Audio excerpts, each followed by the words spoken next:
나쁜 것은 고쳐나가는 삶이 제가 볼 때는 그게 제일 건강한 삶이 아닌가, 요즘 저는 그런 생각을 좀 많이 하고 있는데요.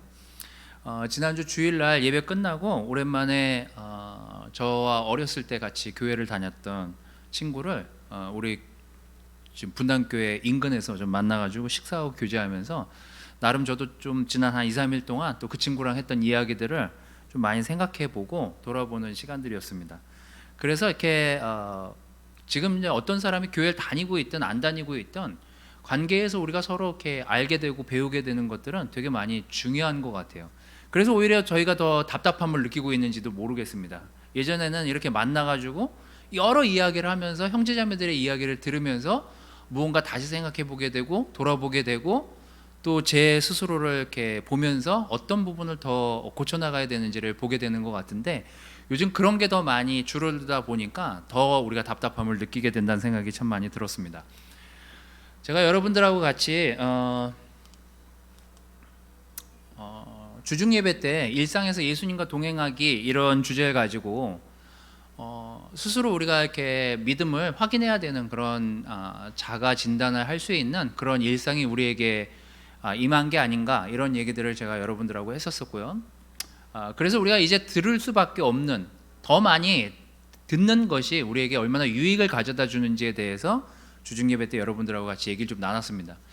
그리고 마음에 있는 불편함들을 덜어내는 것이 얼마나 우리 일상에서 필요한지를 제가 여러분들하고 좀 나눴고요. 그 불편함이 있을 때 많은 것들을, 내 마음에 불편한 것 때문에 많은 관계들을 이렇게 놓게 된다, 제가 이렇게 말씀을 좀 드렸습니다. 두 번째 주중 예배 때 제가 말씀도 나눴던 게 예수님의 말씀으로 우리가 사는 일상이 되어야 된다고, 말씀으로 뭐죠? 살아내기인데 사랑아내기라고 써 있네요. 살아내기, 말씀을 삶으로 살아내기를 실천해야 된다고 제가 같이 말씀을 통해서 나눴었고요. 돌이킬 수 있고, 말씀을 보면서 우리 스스로를 돌아보고 돌이킬 수 있고 돕는 역할로서의 말씀이 우리에게 주어졌기 때문에 그 말씀을 우리가 읽으면서 묵상하면서 생활하는 것이 얼마나 중요한 일상이 되었는지에 대한 이야기들을 한 2주간 주중 예배 때에 걸쳐서 여러분들하고 같이 말씀을 좀 나눴었습니다. 자, 오늘은 세 번째 시간, 제가 누가복음 저는 이제 끝내고 다른 데를 읽고 있긴 하지만 여러분들하고 같이 오늘 마지막 누가복음도 12장 15절에서 21절 말씀을 보면서 우리와 맞닿아 있는, 시대는 아니었지만 우리가 맞닿아서 생각해 볼 수 있는 내용들이 이 누가복음 12장에 나오기 때문에 오늘 여러분들하고 그 얘기를 잠깐 하고 정리해 나가면서 끝내도록 하겠습니다. 여러분들에게 이렇게 질문을 먼저 드리고 싶습니다.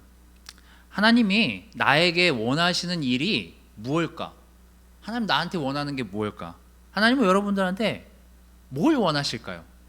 하나님 뭐 원하시는 게 있을까요? 우리한테?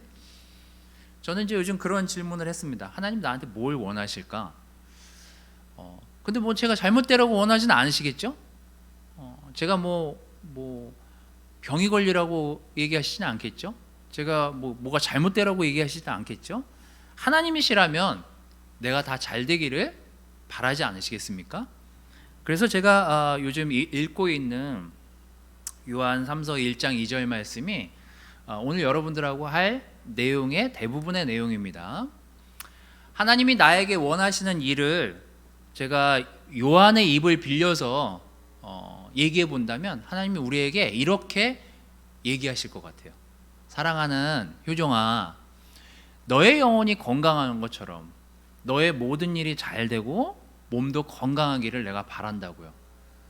하나님이 나한테, 효정아 너가 원하는 게 뭐야? 내가 너한테 원하는 건 이런 거야 라고 하나님이 나한테 나타나서 얘기하신다면 이렇게 얘기하실 것 같다는 생각이 들었어요. 이게 하나님 마음 아니겠습니까? 요한이 이렇게 서신을 쓰면서, 편지를 쓰면서 거기에 있는 신도들에게 한 이야기입니다. 저는 이 줄친 이 세 가지가 오늘 우리가 한번 하나님이 우리한테 원하시는 세 가지가 바로 이런 게 아닐까라고 생각하면서 포인트가 이 세 가지입니다. 우선 누가복음 12장 15절에서 21절 말씀을 여러분들하고 같이 읽으면서 오늘 나눌 이야기들을 하나씩 짚어나가 보도록 하겠습니다.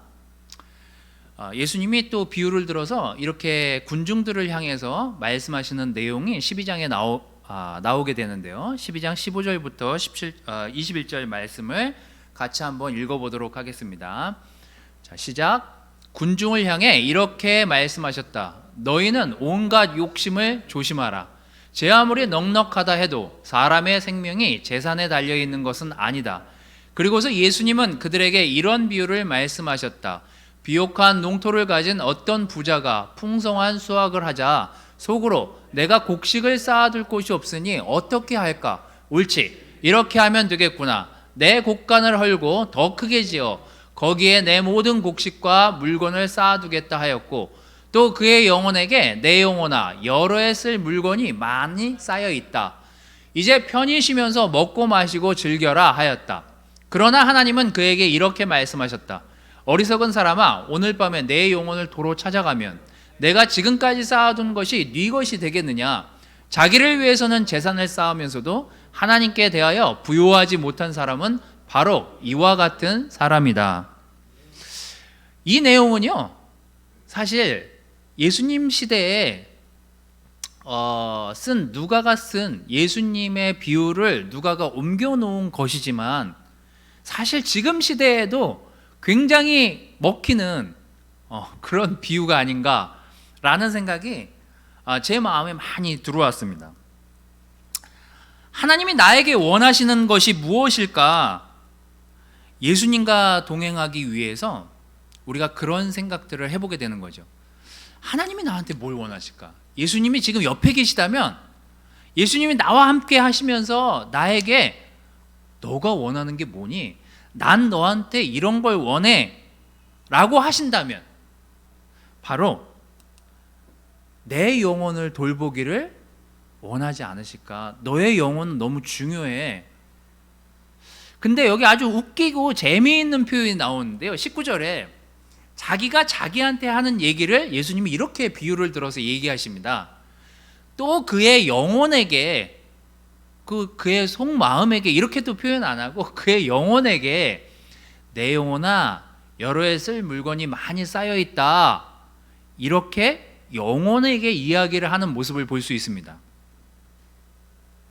끝없는 욕망, 끝없는 욕심, 끝없는 어떤 경쟁들, 그것이 우리를 옥죄고 힘들게 하는 것이 바로 이 세상이 아닌가라는 생각이 참 많이 드는 구절입니다. 제가 요즘 이렇게 제가 즐겨보는 이게 방송들이 몇 가지 있는데, 그 차이나는 클래스 중에서 어떤 교수님이 예를 든 건데요. 한번 나중에 여러분 한번 찾아보십시오. 베라리디라는 이탈리아 사회학자가 한국에 와서 몇 년을 살고 가면서 한국에 대해서 이렇게 평가를 했대요. 그러면서 이 교수가 우리나라 그 교육 환경에 대한 이야기들을 이분의 눈으로 막 풀어내는 이야기들을 제가 차이나는 클래스에서 좀 본 내용입니다. 근데 이분이 한 몇 년을 이제 한국에서 살다가 가시면서, 야, 어떻게 이 나라 사람들은 이게 가능하지?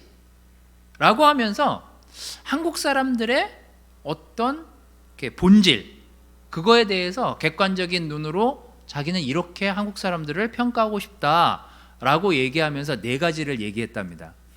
그게 무엇이냐면, 한국 사람들은 태어나면서부터 모든 교육 환경에 이르면서 직장생활하는 모든 사람이 끝없이 경쟁한다는 거예요.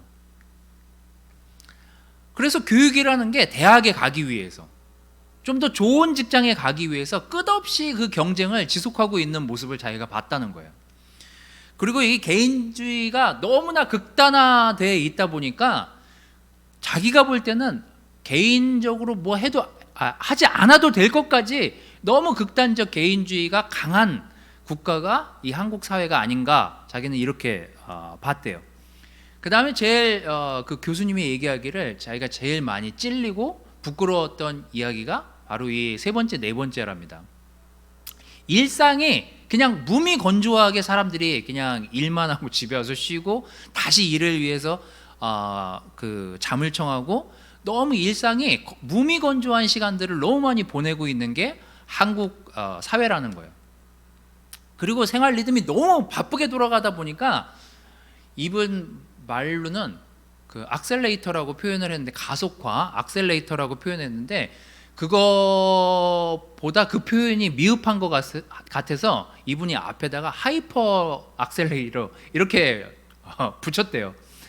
보통 빠르게 사는 사람들이 아니다 보니까 너무 그걸 쫓아가지 못하는 사람들은 금방 도태되고 있다라는 감정을 느끼게 되면서 자살률이 올라간다는 거예요. 그래서 이분이 본 게 젊은 사람들이 OECD 국가 중에서 가장 자살률이 높은 한국을 보면서 이게 바로 이런 네 가지 것들 때문에 젊은 사람들이, 또 젊은 청년들이나 학생들이 더 빨리 도태되고 거기에서 실패감을 느끼고 자살하는 사람들이 더 많아지는 게 아닌가, 이런 얘기들을 하는 내용을 제가 보면서 어쩌면 우리도 그런 환경에서 자라오다 보니까 이게 뭐 별반 대수롭지 않게 생각하면서 저는 한국에 대한 좋은 마음으로 살아오긴 하고 앞으로도 그렇게 살아는 가겠지만, 이런 사회에서, 이런 세상, 이런 한국의 환경에서 자라면서 하나님이 우리에게 우리의 영혼이 어떤지를 점검해 보길 원하지 않으실까? 우리의 영혼이 건강해야 되잖아요, 여러분.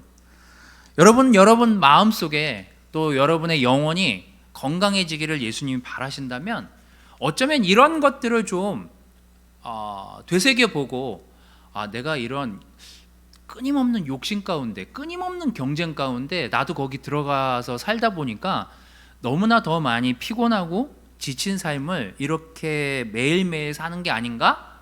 한 번쯤 한번 여러분의 영혼이 어떤지를 돌아보는 시간이 되시기를 바라겠습니다. 여러분이 하는 일, 여러분들이 지금 보고 있는 여러분 스스로의 영혼은 건강한지 건강하지 않은지, 내가 요즘 지쳐있는지 지쳐있지 않은지를 한번 여러분들이 돌아보시길 바라는데요.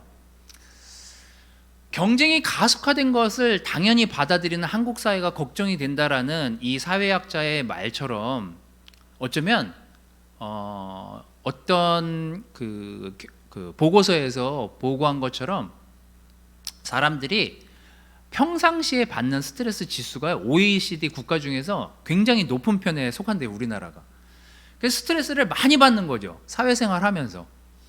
어쩌면 그런 스트레스나 그런 경쟁사회 속에서 살다 보니까 우리의 영혼이 메말라가고 감정이 메말라가고 지쳐가고 있다는 것을 모른 채 그냥 지나가게 되면서 어쩌면 우리도 내 영혼을 돌보는 일에 소홀해지지는 않았나라는 생각들을 제가 요 며칠 좀 그 친구랑 한 얘기들을 이렇게 저도 이렇게 되돌아보면서 좀 생각해 보게 되었습니다. 누가복음 12장 15절 말씀, 아까 읽은 말씀을 다시 돌아가서 보면 군중을 향해 이렇게 시작하시잖아요. 너희는 온갖 욕심을 조심하라고요. 제 아무리 넉넉하다고 해도 사람의 생명이 재산에 달려있는 것은 아니다. 근데 요즘 우리가 뉴스를 보거나 또 사회가 돌아가는 막 집값 막 상승, 뭐 이렇게 막 주식 상승 막 이런 것들을 막 뉴스를 접하다 보면 나만 뭔가 돈을 못 벌고 있고, 나만 뒤처져서 사는 것 같고, 나만 뭔가 이 트렌드를 쫓아가지 못하고 있는 것 같은 불안함이 엄습해 오는 뉴스들을 보면서 더 불안해지는 것 같아요. 근데 예수님이 이 군중들에게 얘기하는 게 온갖 욕심이잖아요. 우리에게 마음에서 어떤 경쟁심, 욕심, 뭔가를 더 채워야 한다라는 그 마음이 우리의 영혼을 갉아먹고 있지는 않은가라는 생각을 요 며칠 사이에 제가 좀 해보게 된 것 같습니다. 저도 사실 제가 이제 전세 기간이 끝날 때가 다가오다 보니까 저도 불안해지더라고요. 집주인한테 전화가 안 와야 되는데. 근데 하여튼 전화는 안 왔어요, 아직. 전화는 안 온 걸로 봐서 앞으로 2년간은 다시 안전하게 살 수 있겠다, 이런 생각이 좀 들면서, 뭐 요즘 막 영혼을 끌어서 뭐 집을 산다 이런 얘기들 막 할 때마다 그런 어떤 불안함이 엄습해 오는 게 우리의 삶이라는 생각이 들었습니다. 하지만 이 구절 다음의 내용들이 여러분 뭐 아시다시피, 야, 하늘에 나는 새도 하나님이 먹이실 줄 알고 들에 나는 들풀도 하나님이 하물며 너희야 그렇게 놔두겠냐고요. 그래서 하나님이 우리의 영혼에 안정감을 주시고 우리의 영혼에 건강함을 허락해 주시기를 우리가 더 많이 기도하고, 우리가 그런 영혼의 돌봄을, 우리 자신에 대한 영혼의 건강함을 돌보는 저희들의 지금의 이 코로나 시대의 가을이 되어야 되는 게 아닌가라는 생각이 들었습니다. 야고보서 1장 14절 17절에는 욕심에 대해서 얘기가 계속 나오는데요, 온갖 욕심, 그게 뭘까? 사람이 시험을 받는 것은 자기 욕심에 끌려서 유혹을 받기 때문입니다. 욕심이 생기면 죄를 낳고, 죄가 자라면 죽음을 낳습니다. 결국 그것 때문에 죽잖아요. 아까 예수님이 예를 든 그 사람이. 사랑하는 형제 자매 여러분, 속지 마십시오. 완전하고 좋은 모든 선물은 빛을 창조하신 하나님 아버지에게서 옵니다. 하나님은 움직이는 그림자처럼 변하는 일이 없으십니다.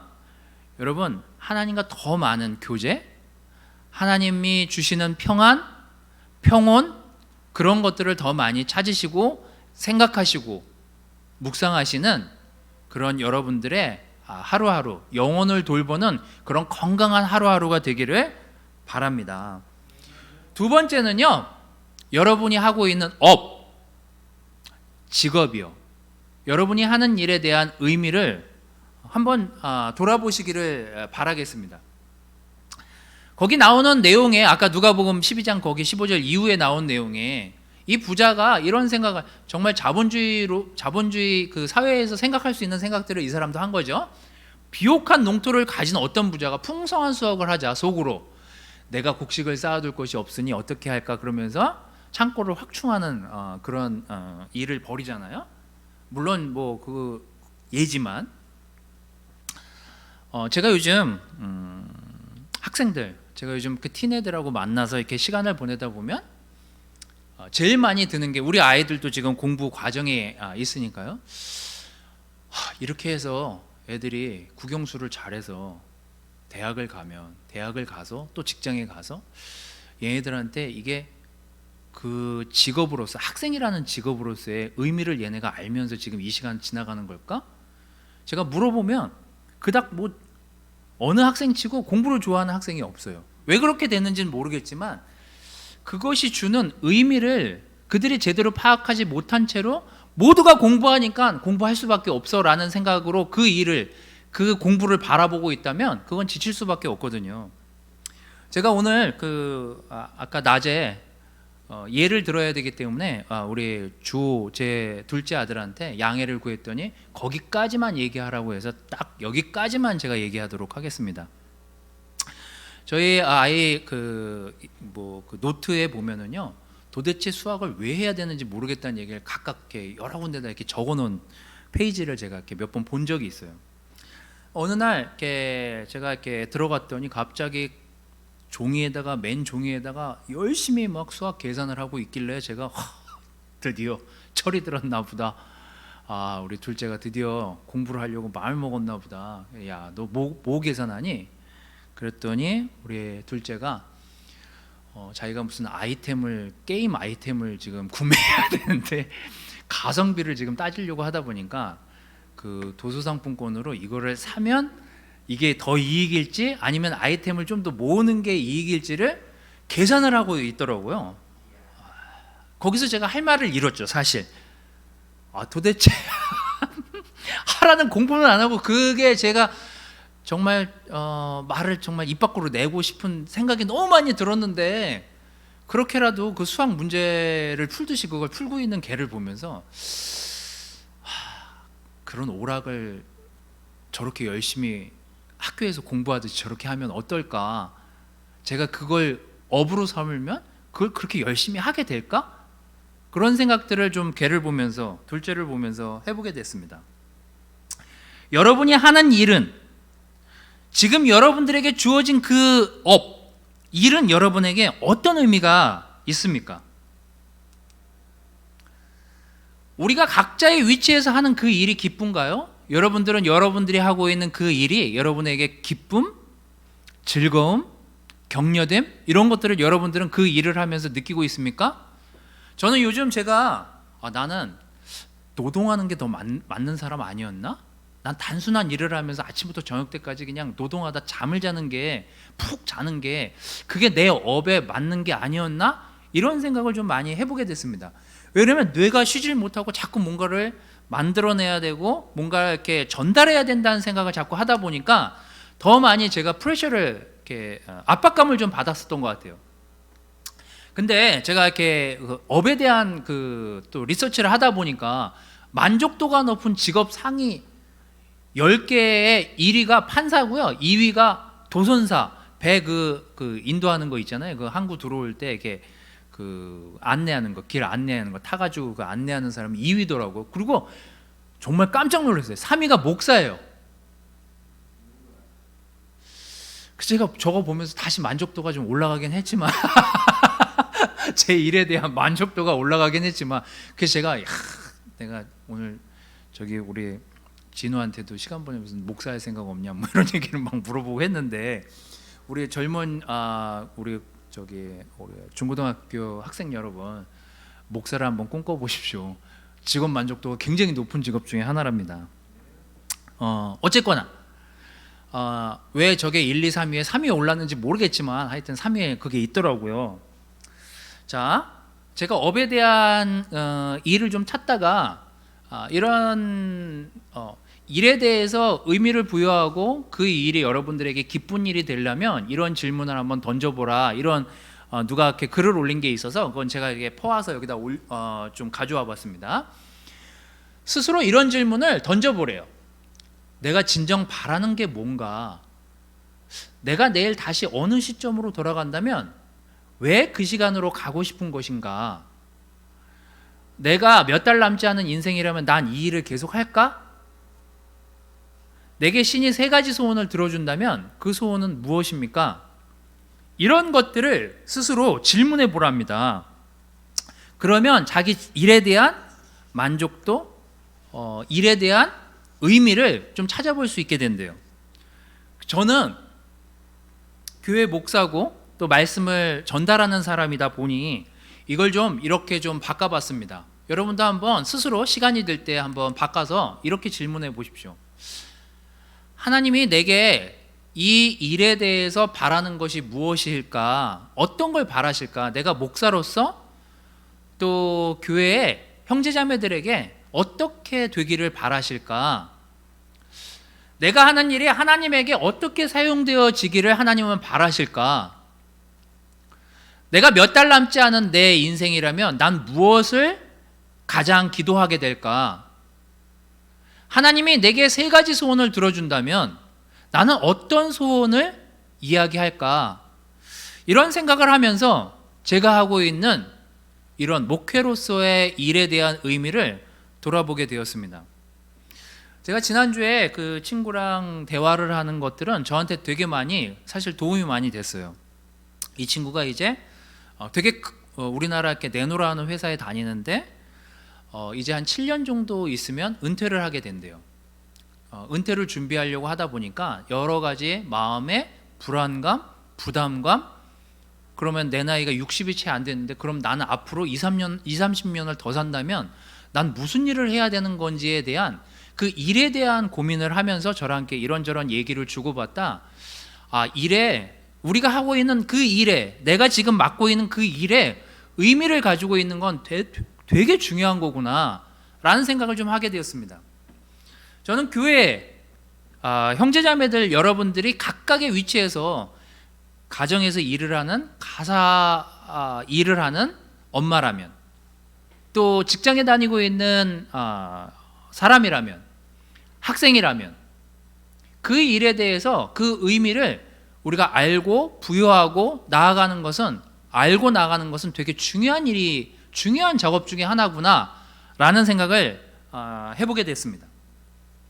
아마 그 사람도 이런 생각을 하지 않았겠어요? 그런데 그 사람이 한 생각은 어떻게 하면 더 배부를까? 어떻게 하면 더 창고를 늘려서 내 재산을 더 쌓아둘 수 있을까? 일의 의미를 욕심에 더 많이 무게를 뒀었던 것 같아요. 그러다 보니 영혼도 관리가 되지 않고 자기가 하고 있는 일이 오직 이기적인 자기만을 위한 그런 삶을 이 비유에 든 사람은 살지 않았었나라는 좀 생각을 좀 해보게 되었습니다. 저는 여러분들이 하나님 관점에서 하나님이 내게 바라는 내가 가진 직업으로서의 그런 의미를 여러분들이 좀 아시기를 바라겠습니다. 그래서 저는 내가 하는 일에 의미를 부여하기 위해서 저는 두 개가 다 조화롭게 이루어져야 된다라고 생각하는데요. 저는 일도 중요하지만 우리가 매일매일 드리는 기도는 되게 중요하다는 생각이 요즘 더 많이 드는 생각들이에요. 왜냐하면 기도하지 않고 사람을 만나면은요 되게 많이 불안해지더라고요. 왜냐하면 쉽게 판단하고 쉽게 지치고 쉽게 관계가 어지러워지는 그런 관계들을 가져가게 되더라고요. 그래서 우리가 하나님하고 좋은 시간을 보내고 다른 사람을 만나는 건 되게 중요한 일이라는 생각이 들었습니다. 왜냐하면 기도하지 않고 하나님과 단절되잖아요. 그러면 사람들하고 관계에서도 단절되기가 쉽더라고요. 왜냐하면 내 눈으로 판단하고 내 눈으로 그 사람 평가하게 되니까요. 근데 또 일을 안 하고 산다고 생각해 보십시오. 그것처럼 또 불안한 일도 없습니다. 여기 뭐 계속 오랫동안 쉬어보면 알게 돼요. 노는 것도 쉬운 일이 아닙니다. 일이 오래도록 없잖아요. 그럼 무슨 생각이 드냐면 내가 이제 쓸모없는 사람이 된 건가? 그런 생각을 하게 되거든요. 내가 사회에 기여를 못하는 사람이 된 건가? 그런 부정적인 생각들이 떠오르게 됩니다. 일을 하지 않게 되면은요 세상 사람들과 관계가 끊어져서 사람들과 또 단절이 돼요. 결국은 우리는 이 땅에 살면서 이 땅에 있는 믿는 사람이든 믿지 않는 사람이든 그 관계를 통해서 우리 일이 부여가 되고 하는 그런 세상 속에 우리가 살고 있기 때문에 여러분, 저는 내가 하는 일의 의미를 부여하기 위해서 여러분이 하나님하고 좋은 시간을 보내고 하나님과 좋은 관계를 유지하고 직장에 나가서 그 사람들을 만나서 관계를 맺고 그들과 같이 그 직장에서 일을 하는 것이 이게 일의 의미를 부여하는 부분에 있어서는 지치지 않고 건강하게 우리가 하고 있는 일들을 정말 건강하게 가져가는 일이 아닌가라는 생각이 들었습니다. 그래서 여러분, 일과 기도의 조화가 평상시 잘 이루어져야만 우리가 하고 있는 그 일에 대한 의미를 제대로 알고 제대로 헌신하고 제대로 그 일을 건강하게 처리할 수 있는 그런 건강한 삶을 살지 않을까라는 생각에 여러분, 우리가 하고 있는 일에 대한 의미를 다시 한번 생각해보고 부여해보고 여러분 스스로 그런 질문들을 해보시는 건강한 가족들이 되시기를 바라겠습니다. 자, 세 번째가 저는 이거예요. 내 영혼이 건강하듯이 내 몸도 건강해지기를 바란다라는 그 요한의 이야기처럼 우리가 하나님이 우리한테 원하시는 일이 뭘까 생각해보면 결국은 우리가 건강하게 이 땅에서 건강한 모습으로 살다가 하나님을 만나는 것, 그게 가장 하나님이 원하시는 게 아닐까라는 생각이 들었습니다. 마지막에 이제 이런 내용이 나오잖아요. 어리석은 사람아, 오늘 밤에 내 영혼을 도로 찾아가면 내가 지금까지 쌓아둔 것이 네 것이 되겠느냐. 자기를 위해서는 재산을 쌓으면서도 하나님께 대하여 부여하지 못한 사람은 바로 이와 같은 사람이라고요. 여러분, 우리나라는 사실 지식사회에서 일을 하고 근무하는 사람들이 훨씬 더 많아진 사회가 돼버렸습니다. 머리를 사용하고 머리를 쓰는 일들이 점점 많아지는 세상에 저희들이 살고 있어요. 그러다 보니까 뭐 이렇게 애써 노동을 하지 않아도 이 머리 쓰는 것만으로도 엄청나게 피곤함을 느끼는 사람들이 많아진 사회가 한국 사회가 돼버렸습니다. 그런데 제가 요즘 또 건강에 대한 또 이런 정보들을 뒤지다가, 자, 사람 몸에서요 제일 산소를 많이 소비하는 부위가 어디냐면요, 뇌래요. 그래서 뇌가 산소가 부족해지면 몸 전체가 피곤함을 느낀대요. 그래서 학생들이 계속 피곤한 거예요. 하도 막 외울 것도 많고 뭐 계산할 것도 많고 생각할 것도 많고 진로를 가져가야 되고 하다 보니까 진로를 막 이렇게 생각하다 보니까 학생들이 쉽게 피곤해지는 것 같아요. 물론 어른들도 마찬가지고요. 그래서 이것도 어느 칼럼에서 한 얘기인데, 우리의 뇌는 근육에 비해서 대략 3배가량의 산소를 사용한대요. 엄청난 양의 산소를 뇌가 쓰는 거예요. 따라서 뇌의 기능과 회복에는 산소가 필수적이라고 할 수 있다. 즉 뇌가 이상적으로 활동할 수 있는 환경을 조성하기 위해서는 혈액순환이 건강하게 유지되어야 한다. 방법이 뭐예요? 방법이 별로 없어요. 방법은 산소를 가장 빨리 많이 공급할 수 있는 방법은요, 운동밖에 없습니다. 여러분, 코로나 시기이긴 하지만 부탁하기는, 또 여러분 제가 이렇게 권해드리기는 하루에 20분이든 30분이든, 요즘 중국이 공장을 많이 안 돌려서 그런지 진짜 공기가 너무 좋지 않습니까? 사실 푸른 하늘을 이렇게 긴 시간 동안 볼 수 있는 계절이 있었나? 저는 그런 생각이 참 많이 요즘 들어요. 좋은 공기가 있고 좋은 환경이 조성됐을 때 여러분 뇌가 건강해질 수 있도록, 여러분 몸이 건강해질 수 있도록 여러분 30분이든 40분이든 걷고 운동하고 건강한 생각을 하면서 여러분의 몸을 건강하게 만드시기를 바라겠습니다. 이건 제가 바라는 게 아니라 하나님이, 만약에 하나님 나한테 원하시는 게 뭐예요? 라고 내가 하나님한테 묻는다면, 나는 너한테 이런 거 원해 라고 하나님이 얘기하실 게 전 이 3가지인 것 같아요.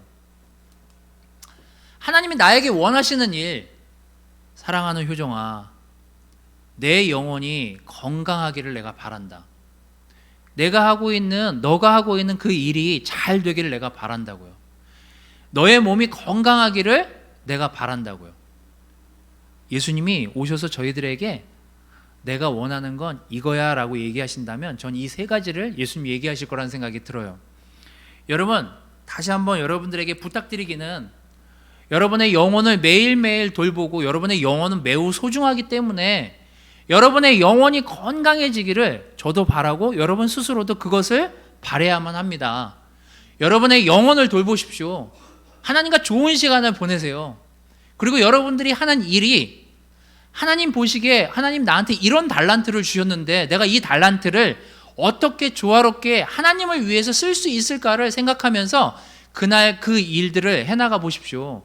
여러분들이 배우고 있는 그 지식이 다른 지식 없는 사회에 쓰여질 수 있도록 기도해 주시고, 여러분들이 가지고 있는 그 달란트, 여러분들이 직장에 가든 학교에 있든 집안에서 어떤 일들을 돕던 그 일이 하나님에게 사용되어질 수 있기를 기도하시기를 바라겠습니다. 제가 아는 어떤 글에는요, 프레임을 바꾸라고 그러면서 그 예가 나와요. 어떤 청소부 하는 아저씨에게, 아저씨는 청소하는 게 힘들지 않으세요? 라고 했더니 그 청소부 아저씨가 이렇게 얘기하셨대요. 나는 지구의 한 모퉁이를 청소하기 때문에 굉장히 중요한 일을 하고 있는 거라고. 여러분, 프레임을 바꾸면은요, 우리가 하고 있는 일이 하나님이 그냥 허락하신 게 아니라는 거예요. 여러분들이 공부를 잘하는 사람은 그 공부를 잘하는 걸 통해서 하나님과 세상 사람들에게 영향을 주고 격려를 주면 돼요. 여러분들이 무언가 여러분들이 하고 있는 그 일이 하나님이 여러분들을 통해서, 그 일을 통해서 사용되어질 수만 있다면 우리는 그 일을 소중하고 아름답게 쓸 수 있습니다. 우리가 찬양을 하고 요즘 여러분 분당교회에서 그 찬양 만드는 거, 그 여러분 얼마나 놀라운 일들입니까? 자기가 가지고 있는 달란트를 그렇게 써서 만들어서 우리에게 격려를 주잖아요. 일과 영성이 조화를 이루는 그런 여러분들의 업이 되시기를 바라겠습니다. 무엇보다 여러분, 건강하게 사십시오. 운동을 하시든 어떤 걸 하시든 건강한 신체와 건강한 마음을 유지하도록 애쓰시면서 지금의 이 코로나 시기를 잘 지나가시기를 바라겠습니다. 말씀을 마치도록 하겠습니다.